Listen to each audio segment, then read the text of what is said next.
Hi everybody, good morning. Thank you for joining us. I am Lily and this is Nathan. Hello. We are on Periscope only this morning, but we will share this link on Facebook. And today we're talking to you about how to make natural herbicide, which works really well, guys. It probably works better than some of the toxic stuff you can buy out there. So I'm going to step out of the frame and let Nathan take you through this. We're going to demonstrate the whole creating it and actually using it, and we'll show you the application on a plant that you sprayed on Monday. Yep. So just a few days ago, he sprayed this one plant. We're going to spray another plant and just show you how effective this stuff is. Before I get out of the frame, make sure that you guys swipe and share. We really appreciate the shares. We appreciate the comments and the hearts, of course. So thanks guys for joining us. And Nathan, it's all yours. Thanks, Lily. Good morning, everyone. It's glad to be here. Glad all of y'all are joining us today from Twitter, from Facebook, wherever you are through Periscope. And today we're going to talk a little bit about making an herbicide at home that you can use very easily. If you have bad knees, if you can't grasp weeds to pull, if you can't get down in your flower beds, this is something that you can make at home that's very easy to make and it's effective. And so let's talk a little bit about what ingredients we're going to have today. Now we've got 20% vinegar, 20%. Now the strongest you can get at the grocery store is 9. So 20% vinegar, you have to go to a garden center, nursery, place like that. It's usually marketed as a weed killer vinegar. So 20% vinegar. Then we have our old friend Dawn dish soap, but you can use any kind of soap that you want. Doesn't have to be blue Dawn, it doesn't even have to be green Dawn, it can be whatever.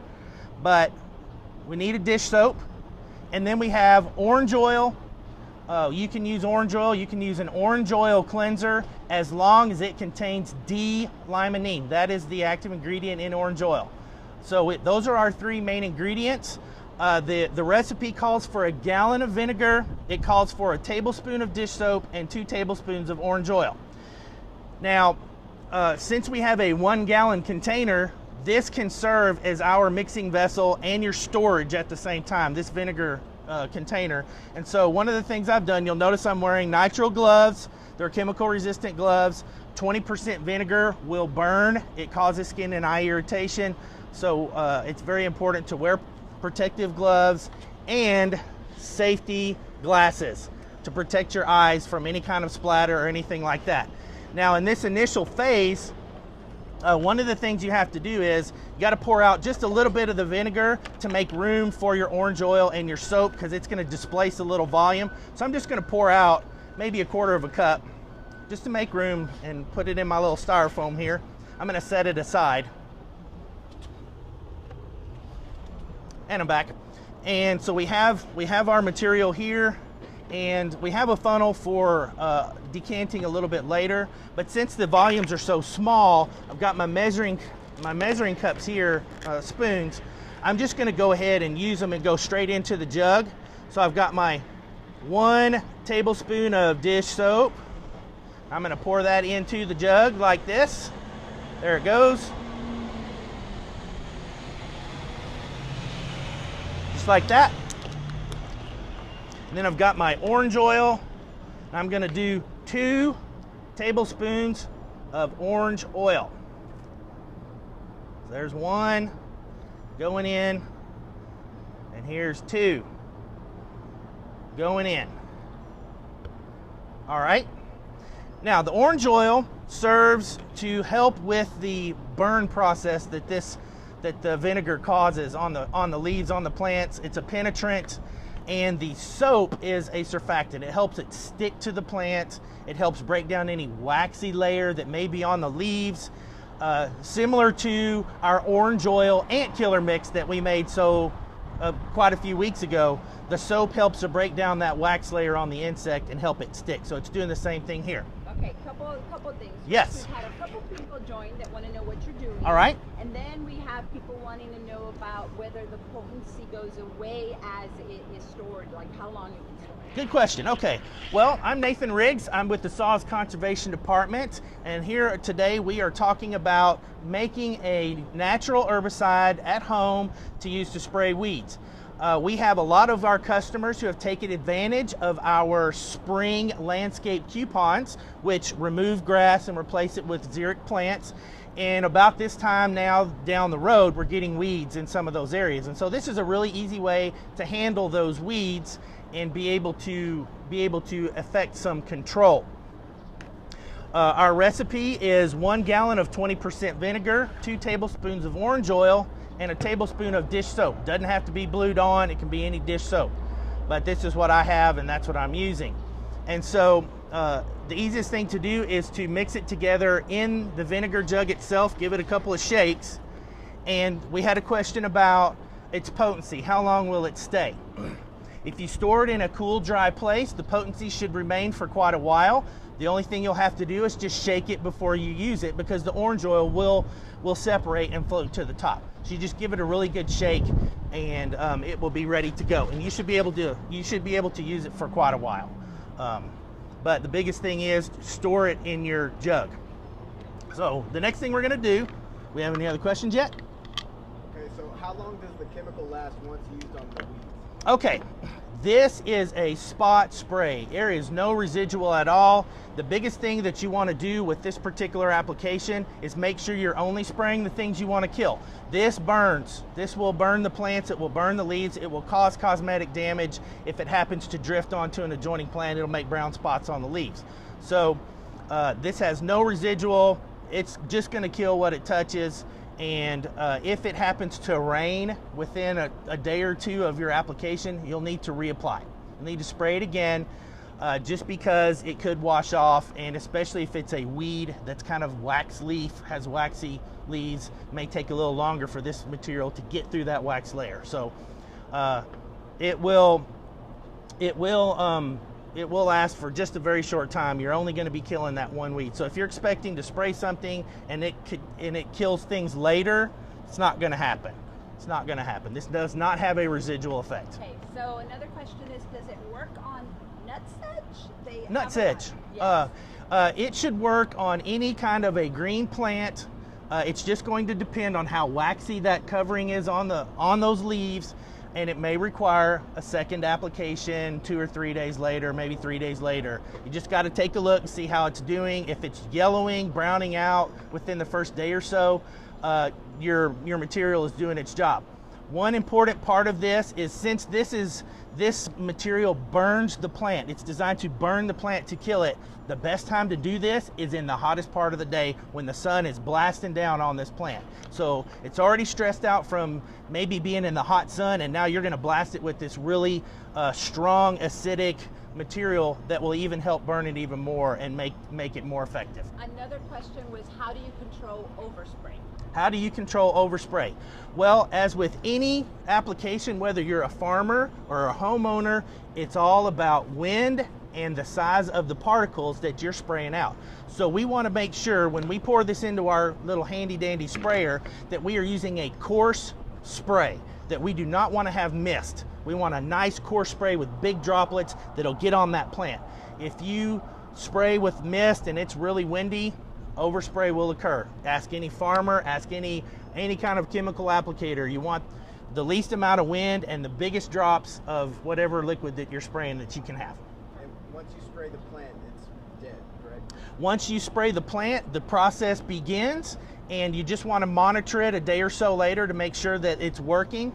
The plants that I sprayed on Monday to do a test were dead in 2 days, and I used 9% vinegar for my test. I went to the grocery store and got half strength, and so it still works. So this material is twice as strong as what you get at the grocery store, and it should work very, very well. All right, so I'm going to go ahead and I'm going to pour some of the mixture into our spray bottle so that we can demonstrate. So this is where you want your safety glasses on. This is where you want your gloves on, so that any sort of spritz or droplets do not come out and get on your skin and cause irritation, get in your eyes, cause irritation. I'm gonna make sure the lid's on tight. There we go. So we've got our little handy dandy sprayer. One recommendation is that once you have made the mix in the jug, be sure to clearly label it. Weed killer, orange oil, vinegar, soap. Just don't assume that what's in here is what's in here. Be sure you label it with a permanent marker very clearly. Yes? And is this harmful to pets or insects? As far as insects go, it does contain orange oil. It does contain strong acid vinegar and some soap. So it could certainly impact insects. It would impact a pet the same way it would impact a person. It could cause skin and eye irritation, irritate the mucous membranes.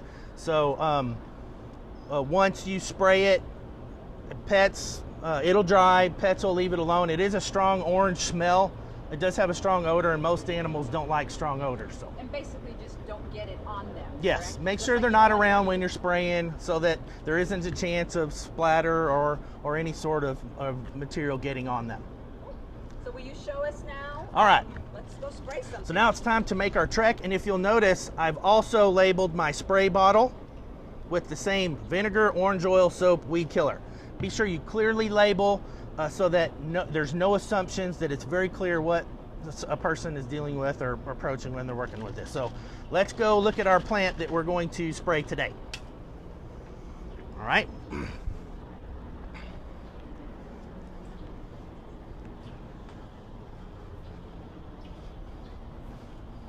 Now watch your step. We have a step. So we're going to get in the shade here, and we are going to look at a couple of plants here. Now, first thing, I want to show you a couple of the plants that I sprayed on Monday. I sprayed some Spurge. Spurge is a flat growing weed that is very common in our local gardens and landscapes. There's a couple of the plants here.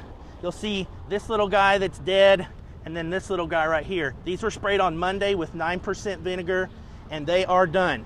They are burned up. So it's it worked very well with a half-strength vinegar. So I'm real happy with that. So now we'll back up a little bit. Here, let's trade places. So I'm not shadowing the plant. Here we go. What we have here, this is called rough pod copperleaf. It's a very common weed in landscapes in San Antonio, and it pops up, nice tall growing weed, but this one's really nice for what we want to do today. So one of the things I want to do is I want to make sure that I have my spray adjusted properly to see this pattern is pretty good. It's not making a lot of drift, and it's got some pretty big drops, and it will cover. Now when you treat the plant, make sure you treat all the leaves. Spray every green surface that you can. Whatever you don't spray will not burn. This material is not translocated to the roots or the plant. It burns whatever it touches. So we just have to be very thorough and spray every bit of this green plant, every green leaf surface that we can. The stuff smells really nice. It kind of smells like an orange salad dressing, but I don't think you'd want to put this on your salad. The soap might taste funny, and you probably have to dilute it a little bit. Just teasing. Okay, so you'll notice that a really good way to tell if you've sprayed enough is that the leaves are dripping. Once the material is dripping off the leaves, you have made a good application. Now this plant does have a little bit of a waxy layer. If you look here at this leaf, you'll see that some of the material has actually beaded off. So give it a little extra spray just to be sure. And how big of a weeds can you take down with this? Well, theoretically, you could use this on some pretty good sized weeds, but realize that eventually it's a matter of economics and just effort. If it's a really big weed, you could probably pull it easier than you could spray it. But if you can't grasp weeds, if you can't get down to do it, certainly give this a shot and see what happens. It'll work. If it works for you that way, more power. And so what kind of weed are we demonstrating on? This is called rough pod copperleaf. It's named for the way that the flower looks. It's kind of a rough looking pod, and then the leaves turn copper colored in the late summer and fall. Can you also use it on grass? Theoretically, we should be able to use it on grass. I'm not going to test it here, because it's the saw's headquarters. Sure. But theoretically, it could be used on grass, and of course, as always, just test it in a small patch and see if it actually works for you. Some grasses are a little more resistant than others, and so it's just important to test. So we're gonna let this puppy simmer now, and we're gonna go spray some Spurge in another flower bed so you can see what I was talking about, and then we're gonna come back and check on this in a few minutes, and see how it's going. And another question we had was about the seeding. If it's already seeded, will it kill the seeds as well? Oh, that's a great question. This is not a pre-emergent herbicide at all. This only kills things. Step forward just a little bit because you're standing in a fire ant bed. Okay, very good. Yeah, I have to say that. So this is not a pre-emergent herbicide. This will not prevent seeds from germinating. This only kills green stuff that's growing. So you're only going to be spraying things that are growing when we're talking about this particular application. Okay, so let's look here. Let's trade spots again. Yep. Yeah. You know, high production value here. So we've got some Spurge. Now, Spurge, there's a lot of different species, but generally when you break it off, it's got a milky sap to it. Some people call it milky Spurge, but it's a very common plant, and it has a little bit of a wax layer, but that wax layer had no competition in the 9% vinegar, so this 20% vinegar ought to just kick this one to the curb. So I'm just going to spray a few of these plants here, and I'm going to adjust my spray a little more coarse. There we go. And want to make sure that we get every green surface that we can. Of the 4 plants, Spurge plants that I sprayed on Monday, 3 of them died. 1 of them died about 80%, and the parts that I didn't spray were still green. So it's very important, can't emphasize enough, get this material all over the plant as much as you possibly can, and it will increase your chances of success by a very high percentage. Okay? Well, my name's Nathan Riggs. If you just joined with us, we are spraying weeds with a natural weed killer made with orange oil, 20% vinegar, and dish soap. And we were just talking a little bit about the applications here. It's easy to make at home. I'm wearing safety glasses and nitrile gloves because it is 20% vinegar. It will burn skin, irritate eyes, so I want to be sure we're doing it safe. And so we're just talking, this is a contact herbicide. It only kills what you spray it on. It doesn't kill seeds. It doesn't prevent any sort of germination. It has no residual effect at all. It's only going to kill what you spray, and then nothing else. Be sure that you have big coarse droplets when you spray so that you're not drifting it and causing burn damage on other plants. This will burn whatever you spray it on, and it is very effective at a kill within 2 or 3 days. If you have a plant that's got waxy leaves, you may have to reapply one more time in maybe 3 or 4 days. Just keep an eye on it, monitor it. I have sprayed pecan seedlings, and 3 days later, the leaves were burned around the edges. Anything that's natural, it is impacted by sunlight and the weather. So if it rains, you'll need to reapply. You want to apply this when it is very bright sun, hot sun, so that the heat of the sun plus the acidity in this material works together to burn that plant. Tell us again, why do we need to add the soap? I mean, technically the vinegar is sold at a nursery as a weed killer. Right. So why would we want to mix in the orange oil and the soap? Okay, well, we're using the mixture of all 3 of these because yes, the vinegar is 20% acid. It's very strong, twice as strong as what you get at the grocery store.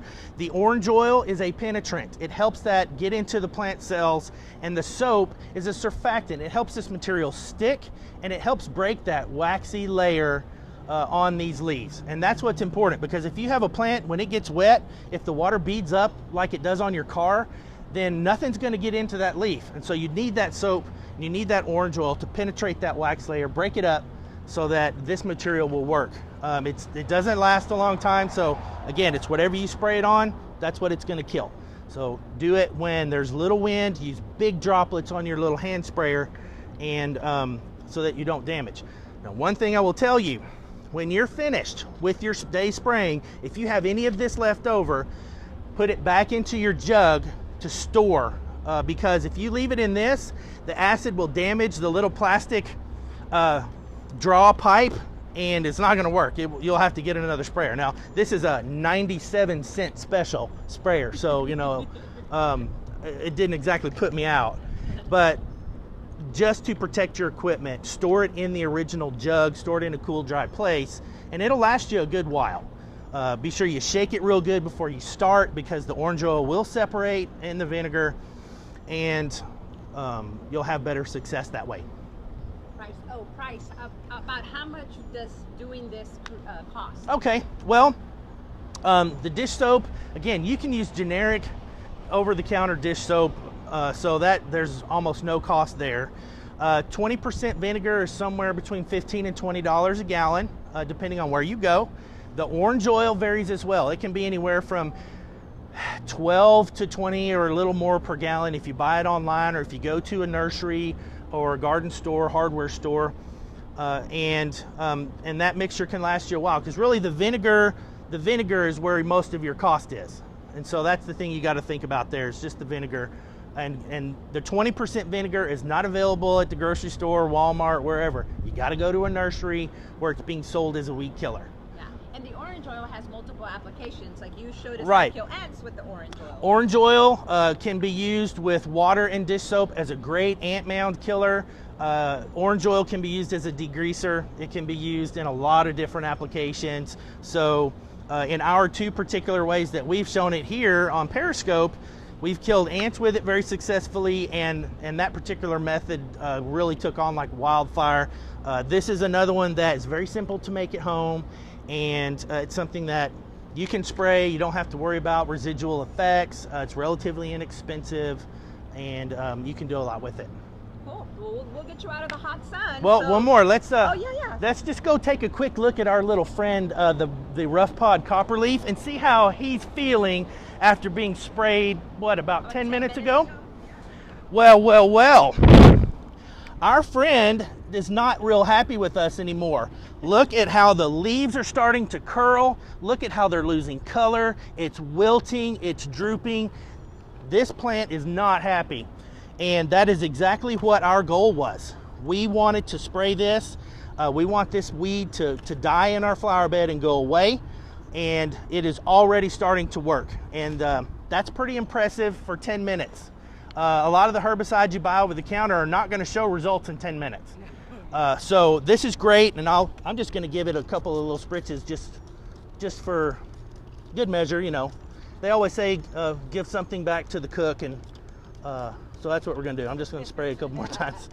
But anyhow, so it's working great so far, and this is just 10 minutes. So to kind of sum up, the important thing here is it's a good natural way. It's not organic, because dish soap is not organic, but it's a good natural way to deal with weeds in a flower bed, in a garden, even in the yard. Just remember, if you spray a weed in the yard with it, you may damage the grass around that weed. But it's a nice mixture. It's something that you can store at home. Just be sure you wear gloves and safety glasses when you mix and apply, just in case there's any kind of drift or spray. It only affects the plant that you touch. It doesn't prevent plants from germinating from seed, and it's something that you can pretty much obtain anywhere you want. And if viewers want to find out the ingredients, is there anywhere they can find it? Great one. We have an article on gardenstylesa.com that was published this past Tuesday with this particular recipe in it. And again, that's 1 gallon of 20% vinegar, 2 tablespoons of orange oil, 1 tablespoon of dish soap. It can be any kind of dish soap that you want. So, but that article is there on Garden Style SA. You will be able to see this broadcast link later after we're done, and go back and refer to it anytime.